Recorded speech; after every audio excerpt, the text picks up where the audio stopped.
Okay, so how's this, John? It's fine. A little bit lazy of you, but no. Well, what do you want me to do? I just could have put it on tape or something. Now you gotta fuck around with this thing? I can't do it all, Lena. All right. Fine. John's here to talk about, as per the other video, where this is a continuation. We're here to talk about the Beatles having sex. Right. And what the Beatles were like having sex with each other. No, no. Having sex with each other. George? What? Oh, gee. What? Well, there's a famous story of George. Oh, God, Lena. Well, that the boys were all there. Well, George and, John and Paul were there. When you first had sex, right? In Germany, right? With a girl. Well, yes, with a girl. Who do you think I am, John? No. What do you want to know? Where John's going to talk about, you guys. Oh, all right. All right, John, what was George like having sex? Unremarkable. All right, well, that was the first time. I heard from women that he was nothing great. Really? Who told you that? You did. No, I did. No, you didn't. What was George like having sex? Let's see. I think George was like a monster in the kip. A monster, yeah. George is a lunatic in the kip. George is, yes. Like, forget it. Like, really a crazy monster in the kip. George? If that's what he thinks. I mean, I don't know. I feel like I do everything the way I'm supposed to, the way I want to. What are you doing, John? You're sinking fast with this stuff. No, I'm not. You know, but I'm not a weirdo. This is George speaking. I'm not a weirdo. I don't. This isn't my idea of. Come on, George. All right. Well, then, what else are we getting at here? What I had to, John, explain to me how George was a monster in the kip. George is very. He really likes women, right? And he give them the bedroom eyes. He's always giving them the bedroom eyes. Well, you're known for the bedroom. Well, but I'm talking about George right now. All right. And so he really, he really, he what? Let's move on. Why? I want to hear about George being a monster. No, he's giving me a look. Why are you giving him a look, George? Because I don't think it's nice to do to Patty and stuff. But Patty cheated on you. Yeah, but everything was a mess. And John, all right, you don't want to go there. All right. But George, yes.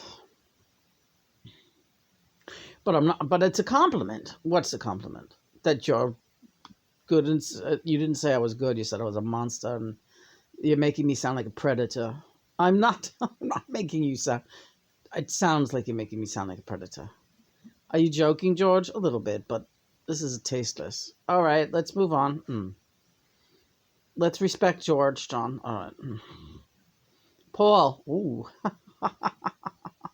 Was that story true that you had two girls? You had one in a black girl in one hotel room, a white girl in the other, and you were jumping back and forth from room to room? Yeah, that happened. That happened. Well, yeah, that happened. That did happen. That happened.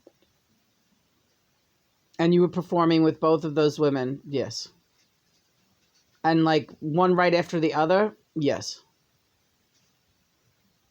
That sounds like you're the monster. Well, if the foo shits if the foo shits wear it. That's John saying that. What are you saying about him? Uh, as a lover, um, I don't know. I think he was as a lover. Yeah, I think George was a good lover. You back on George? Yes, I think George was a proficient lover, but he was, he kind of just went for it, but he liked to please the ladies. I don't think Paul was like that. Really? Yeah. I think Paul's a selfish person.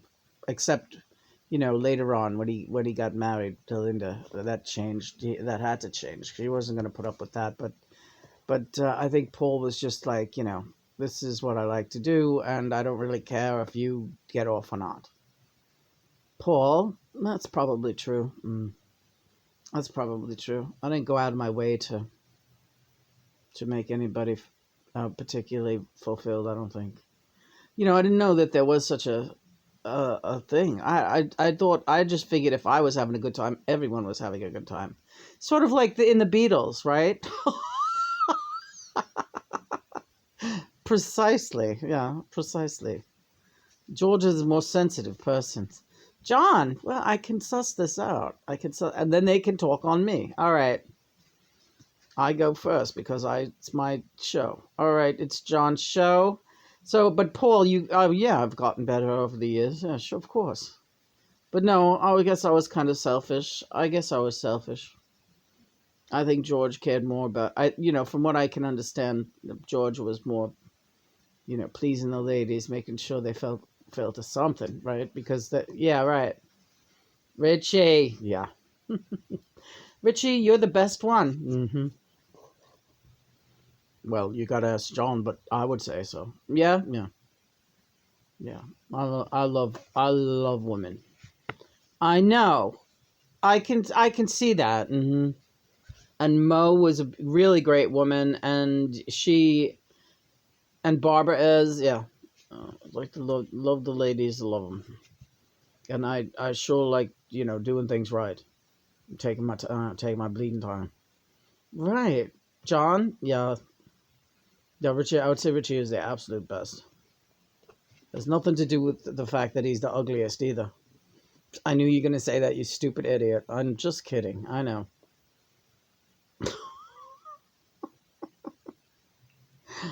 He had to get that in. I know.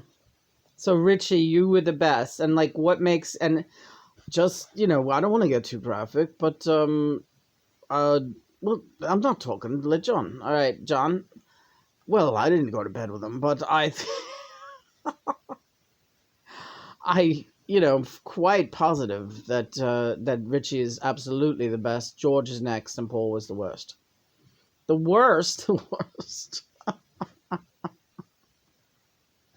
All right, very nice. All right, boys, it's your turns to weigh in on what you perceive John having sex was like. Paul, you want to go first? Yeah, I'll go first. Horrible. Really horrible.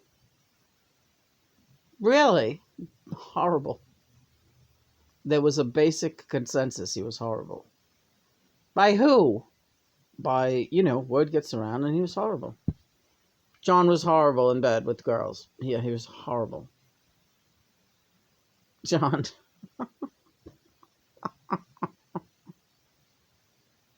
Squeamish almost. Really? Yeah. Squeamish. John, I hate to say this, but I understand how you feel. Yeah, it was not really good. What about with Yoko? Well, heavy channel. What about Cynthia? Mm, not good. Like having sex with your sister or your aunt or something. Oh, God, your aunt. Yeah. I don't like it. You didn't like. No, didn't like it. Wanted to like it. Didn't like it. What about Yoko? Nope. Nope. Nope. Nope. If she wasn't channeling, there was no way I was having sex with her. No way. And it got to be like to look at her, I was not attracted to her. No. I liked her. I'm not confused. I really liked her, and I thought she was an attractive woman. She's a very striking looking woman. And there were men in her life who really, who really. Christopher thinks she's great looking. I think Christopher would have a go at her. Really, yeah, I get that feeling too. But sexually, no, I was not attracted to her. And this is John speaking. I was not attracted to Yoko Ono. Oh no.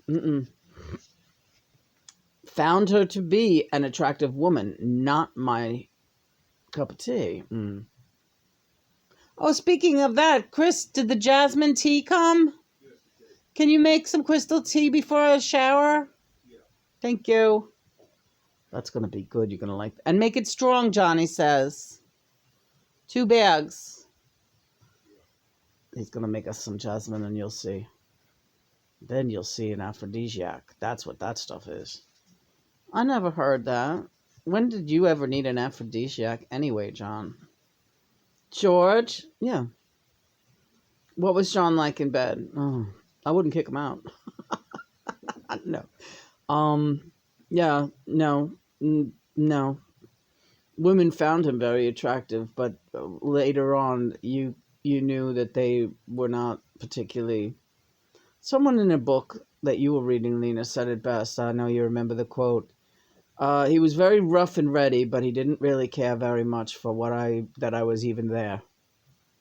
Right. He was very rough and ready, but he did not much care whether I was there or not. I mean, he could perform, but he was just like a plow horse going through the motions, getting it over with. Right. And Paul, yeah. Yeah, he used to, once in a while, like, rape a waitress at the cavern. Like, just grab her by the hair and, like, rape her against a wall. I do remember a story like, yeah. It happened a couple of times, right in front of the band. Like, right in the, it wasn't even really a dressing room. It was just like a fucking bathroom with a loo, yeah, and a little curtain between the loo and the dressing area, and the whole room would be crowded with all of us in it, and Brian too, and he'd just like grab a slag and fuck her against the wall. Yeah, I heard that story. Yeah, a couple of times. We were kind of shocked. Shocked. It was like not a neon, just like a monster. That's a monster, right? And the girl was always drunk. Anybody who wandered back there in the cavern, for the later shows, they'd be drunk. And grab a slag and fuck her against the wall. John, I'm not proud of it, but it did happen. Not proud of it, but it did happen.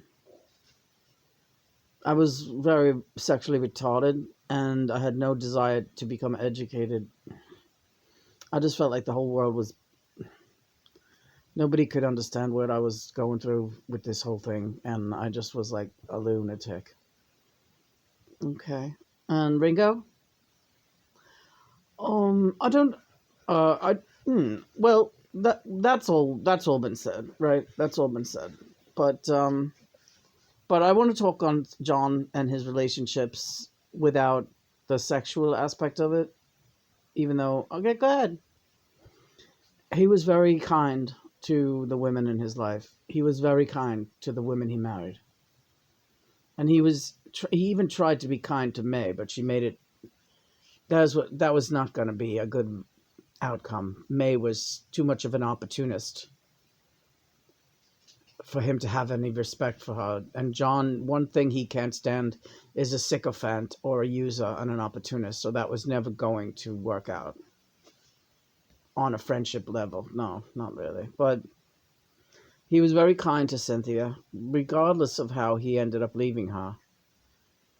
And he was extraordinarily kind and solicitous to Yoko. He really did take care of her like she was his mother. He always made sure she had what she needed, that she was comfortable. If she didn't feel well, he made sure she had dope. Yes, this is true. Whatever she wanted, he bought it for her. every whim. He kept her very happy and very comfortable, and he was very loving, and he never forgot her birthdays. And Cynthia, I don't know about the birthdays thing, but I know from the time that I knew him with Cynthia, from the days that we were out in the countryside there, in the English countryside, living in that area. Um, he was very, very kind to her and concerned, a concerned friend to her who really wanted her to have more. And he often said, she really deserves someone who loves her so much. And it's not me. I really hope she gets that.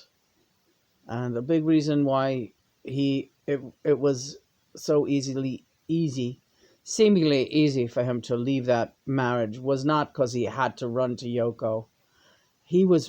John was tired of seeing Cynthia waste her life in an unrequited relationship. And that I can tell you. Oh, just makes me love him more. So, do you want to talk about anyone else? I tell you, who's that? Tom Petty.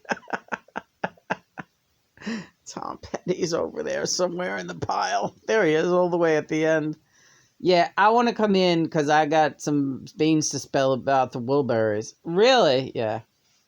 But I'll come for my own show. I want the next show.